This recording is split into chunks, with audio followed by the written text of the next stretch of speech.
Hello दोस्त, goal of exam channel पर आप लोगों का स्वागत है। मैं आर.के. रंजन सर आज वास्तविक संख्या क्लास 10 का लेकर आए हैं, जिसमें 3-4 वीडियो पढ़ा चुका है। आज हम अगला नेक्स्ट वीडियो लेकर आए हैं, जिसमें आज पढ़ाने वाले हैं हम लोग। देखिए, भाज्य और अभाज्य संख्या बता दिए थे, ठीक ना। और थोड़ा सा अभाज्य संख्या के बारे में जानते हैं कि अभाज्य संख्या क्या है। अभाज्य को समझा दिया गया है, भाज्य संख्या को समझा दिए गए। आज चलते हैं आगे। देखिए, भाज्य संख्या बताया गया था कि वैसी प्राकृतिक संख्याएं जो एक या अपने के अलावा दूसरी संख्या से भी अगर विभाज्य हो जाएगा तो भाज्य संख्या कहलाएगा। जैसे बताए थे कि एक से कटेगा, अपने से कटेगा और कोई संख्या से कट जाए तो उसको हम भाज्य संख्या कहते हैं। जैसे 4, तो 4 आप देखिए छोड़िए, 4 एक से कट रहा है, 4 4 से कट रहा है और कोई संख्या से कट रहा है, 2 से कट रहा है। अगर एक से अपने से और कोई संख्या से कटेगा तो क्या कहलाएगा? भाज्य संख्या कहलाएगा। आपको बताया गया था कि भाज्य संख्या सबसे छोटी जो भाज्य संख्या से कितना होता है? 4 होता है। उसी तरह अभाज्य संख्या है कि एक से बड़ी वैसी प्राकृतिक संख्या है, एक से बड़ी वैसी प्राकृतिक संख्या है जो एक या अपने के अलावा दूसरी संख्या से विभाज्य न हो। मान एक से कटेगा, अपने से कटेगा और कोई संख्या से नहीं कटना चाहिए तो कौन संख्या? अभाज्य संख्या होगा, जिसको प्राइम नंबर कहते हैं। तो सबसे छोटी प्राइम नंबर बताया गया था वो कौन था जी? 2 है, जो आपको क्या है? प्राइम नंबर है, अभाज्य संख्या है, ठीक है। देखिए, अगर आपसे नहीं याद होता तो एक ध्यान दीजिएगा। अगर जैसे मान लें कि ले लीजिए 6, अब 6 को पता करना है कि भाज्य संख्या क्या भाज्य संख्या है। देखिए, अगर हम 2 अंगुली उठा दें, क्या हुई? 2 अंगुली, तो 2 अंगुली उठाएंगे तो कहलाएगा भाज्य संख्या। बस समझिए, सॉरी, अभाज्य संख्या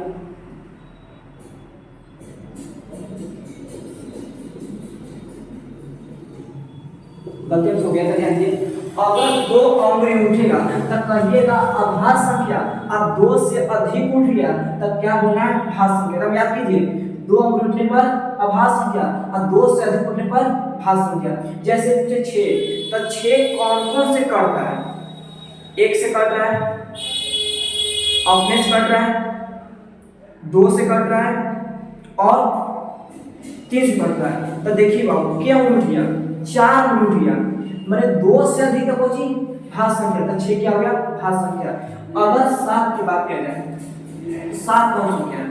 तो 7 देखिए, एक से कट रहा है, अपने से कट रहा है और कोई से कट रहा है नहीं, तो 2 अंगुली उठा तो कौन संख्या? अभाज्य संख्या। जैसे यदि हम लोग मान लो ले ले 15 भाज्य है कि अभाज्य है? तो बताइए, 15 एक से कट रहा है, 3 से कट रहा है, 5 से कट रहा है और अपने से कट रहा है। क्या उठ गया? 4 को, तो भाज्य की अभाज्य क्या हो गया? भाज्य, क्योंकि 4 उठ गया। 2 को उठेगा तो भाज्य संख्या बोलेंगे, सॉरी, अब 2 से अधिक उठेगा तो भाज्य संख्या बोलेंगे और 2 उठेगा क्या बोलेंगे हम लोग? अभाज्य संख्या। जैसे 23 ले लिए, क्या ले लिए? 23, तब 23 भाज्य है क्या? तब 23 एक से कट रहा है और अपने से, एक से और अपने से और कोई से कट रहा है नहीं, तब 23 को जी भाज्य क्या भाज्य, तब 23 को बोलेंगे हम लोग कौन से? क्या? अभाज्य संख्या। तो भाज्य और अभाज्य आप लोगों का याद हो गया। आपसे ये पूछेगा कि सम अभाज्य संख्या कौन है? सोचिए आपको, सम अभाज्य। देखिए, सम अभाज्य, देखिए सम अभाज्य कहने का मतलब आप समझोगे कि सम अभाज्य क्या है। आप सब्जेक्टिव क्वेश्चन पूछेगा कि निम्नलिखित में सम अभाज्य संख्या है, 2 दे देगा, 4 दे देगा, 3 दे देगा, इनमें से कोई नहीं, तब क्या करिएगा? तो सम अभाज्य कहने का मतलब इस सम संख्या भी होना चाहिए और अभाज्य भी होना चाहिए। सम कहने का मतलब क्या चाहिए? 2 से पूरा कट जाए। अभाज्य कहने का मतलब क्या चाहिए? 1 से कटना चाहिए और अपने से कटना चाहिए, तो क्या हो गया? अभाज्य हो गया। तो सम अभाज्य की बात किया जाए तो सम 2 हो गया, 4 हो गया, 6 हो गया। बाकी अभाज्य कौन हो गया? 2 हो गया, 3 हो गया और कोई है? 2 3 और ले ले, 5 लेते हैं, 7 लेते हैं, 9 नहीं 11 लेते हैं। तो बताइए जी, तो कहना चाहिए कि सम अभाज्य माने सम भी और अभाज्य। तो 2 देखिए, 2 सम है कि नहीं है? 2 सम है। अभाज्य है कि नहीं? 1 से कट रहा है और अपने से 2 को उठा, इसलिए अभाज्य संख्या। तो 2 सम भी है और 2 अभाज्य भी है। अब बात की है 3 का, तब 3 सम है नहीं, 3 अभाज्य है, अभाज्य वर्ग सम नहीं है। अगर सम अभाज्य की बात किया जाए तो देखिए सम अभाज्य संख्या क्या होता है, 2 होता है। आपसे क्वेश्चन पूछे कि सम अभाज्य संख्या कितना होता है, तो कितना होता है, 2 होता है। क्या होता है, 2 होता है। चलिए आगे समझते हैं। उसके बाद आपको आता थोड़ा सा देखिए सअभाज्य संख्या। सअभाज्य संख्या को इंग्लिश में कहते हैं को प्राइम नंबर। को प्राइम नंबर सअभाज्य पता है कि वैसी दो संख्याएं जिनका, देखिए वैसी दो संख्याएं जिनका मसक केवल एक होता है। मसक, मसक को हम लोग कहते हैं एचसीएफ। क्या चीज, एचसीएफ। तो वैसी दो संख्याएं, वैसी दो संख्याएं जिनका मसक क्या होता है, केवल एक होता है, उसी को हम लोग सअभाज्य संख्या कहते हैं। जैसे 2 और 3 ले लें, बात सुनिए 2 और 3। अगर हम 2 और 3 लेते हैं, यहाँ पर समझिए थोड़ा सा, अगर हम 2 और 3 ले रहे हैं, बस समझिए 2 और कितना लिए, 2 और 3 लिए, इन दोनों का क्या निकालिए, मसा निकालिए। अगर मसा 1 आ गया तो क्वेश्चन कहेंगे कि सअभाज्य संख्या है। तो 2 और 3 को निकालिए आप लोग। अब देखिए 2 और 3 का मसा के बार में, एक बार में 2, फिर 1, फिर कितना 2, फिर 2 बार में कट गया। कितना मसा है, 1। अगर जिस संख्या का मसा 1 आ जाएगा वो कहेंगे कौन सी है, वो प्राइम नंबर है, सअभाज्य संख्या है। बात समझ में आ रहा है। और भी एग्जांपल लीजिए, क्या लीजिए,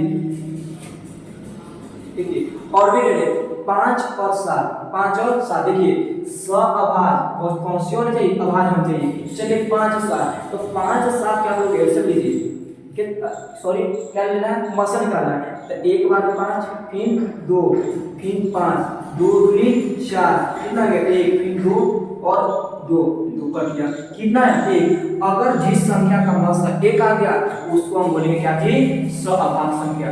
आप लोग का याद हो गया होगा कि सअभाज्य संख्या किसे कहते हैं, परिभाषा देखिए बाबू याद करिएगा। सअभाज्य संख्या किसे कहते हैं, वैसी दो संख्याएं जिसका मसा केवल 1 होता है, उसी को हम लोग सअभाज्य संख्या कहते हैं। जैसे 2 और 7, 2 साथ लीजिए तो इसका मसा जो आएगा 1 ही आएगा। आप 5 साथ लीजिए तो इसका मसा क्या होगा, 1 ही आएगा। और भी हम देख सकते हैं इत्यादि। आगे है जी परमेय संख्या। देखिए 10वां क्लास की बात किया जाए और 9वां की बात किया जाए तो बहुत इंपॉर्टेंट है, समझिए कि परमेय संख्या क्या है।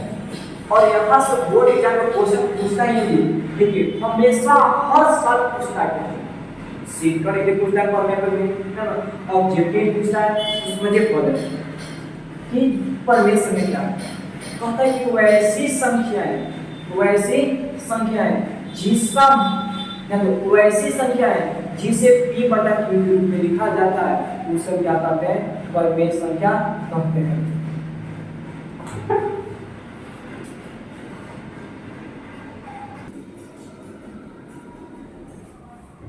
चलिए परमेय संख्या किस तरह से बताया गया कि वैसी संख्याएं जिसे p बटा q के रूप में लिखा जाता है उसे हम लोग क्या कहते हैं, परमेय संख्या कहते हैं। क्या कहते हैं, परमेय संख्या कहते हैं। p बटा q समझिए, अगर हम एग्जांपल लिया जाए तो समझिए एग्जांपल में क्या होगा।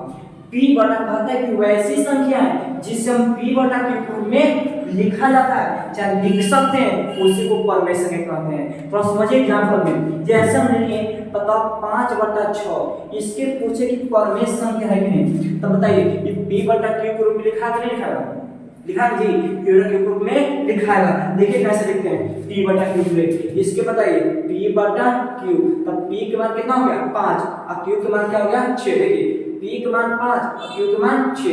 अगर जिसको हम p बटा q के रूप में लिख सकते हैं वो कौन सी कहलाएगा, परमेय संख्या कहलाएगा। जैसे 7 बटा ले लिए 9, क्या परमेय संख्या है कि नहीं है। देखिए p बटा क्या चीज q, p के मान क्या हो गया 7 और q के मान क्या हो गया 9, तो बाबू ये p बटा q के रूप में लिख सकते हैं। आप सोच रहे हैं कि सर बताइए 2 परमेय संख्या है कि नहीं, तो 2 परमेय संख्या है। बताइए बटन पूरा तो क्या छुपा हुआ, 1 छुपा हुआ।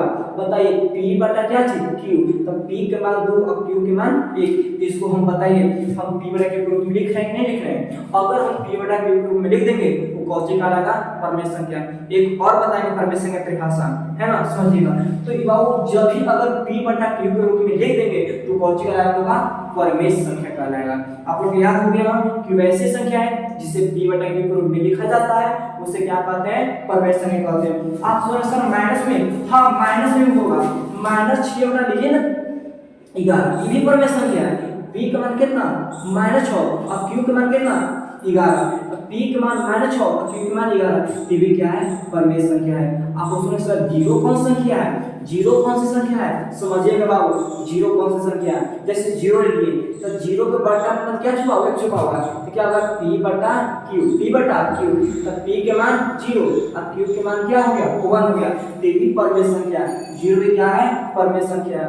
थोड़ा सा हमसे छूट यहाँ पे बाबू, ठीक ना, यहाँ पे छूट गया है, यहाँ पर थोड़ा सा लिख दीजिएगा, थोड़ा लिख देते हैं यहाँ पर,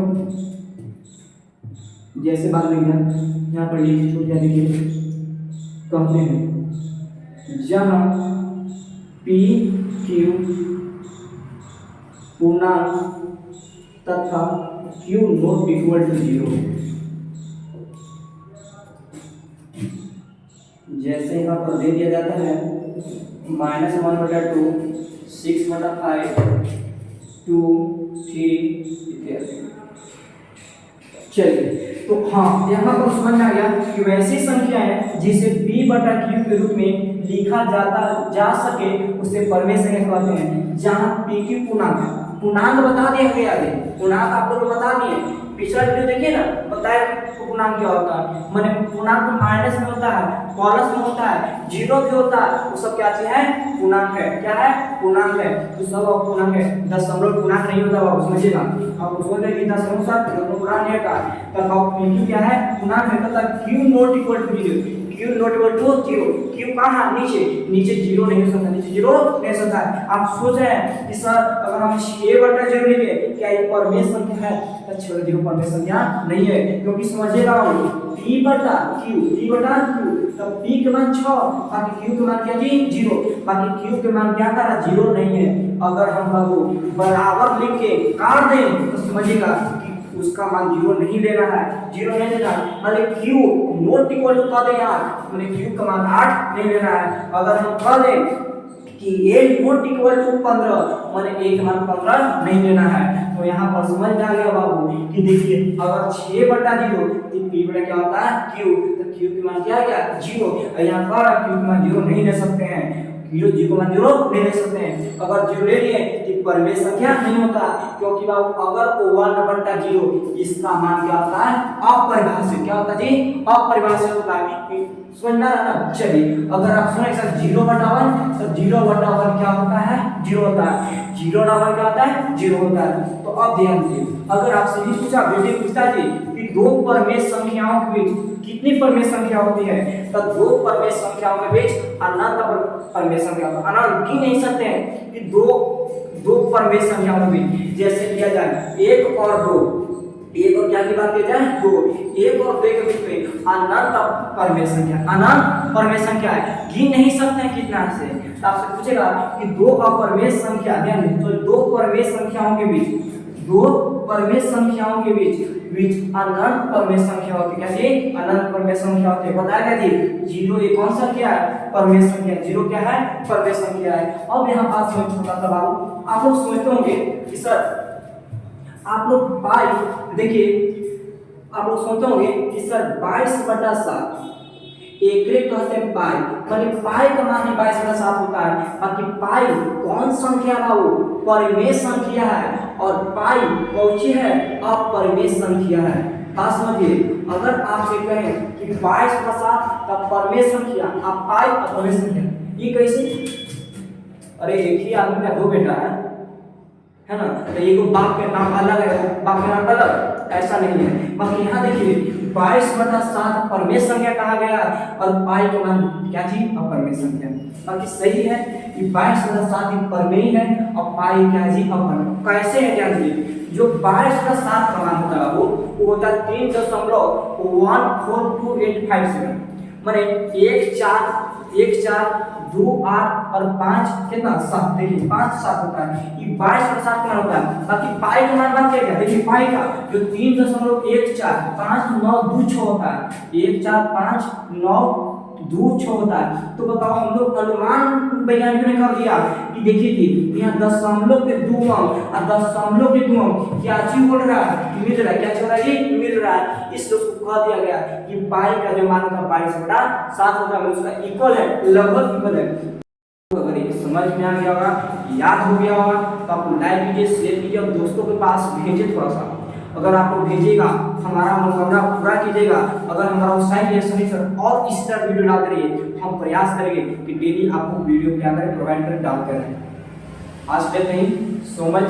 आप लोग जल्दी से इसको स्क्रीनशॉट लीजिए, फिर हम लोग मिलेंगे नेक्स्ट वीडियो में। इसी तरह आप लोग ध्यान में दीजिए हम लोग पर, थोड़ा सा दोस्तों के पास भेजिए।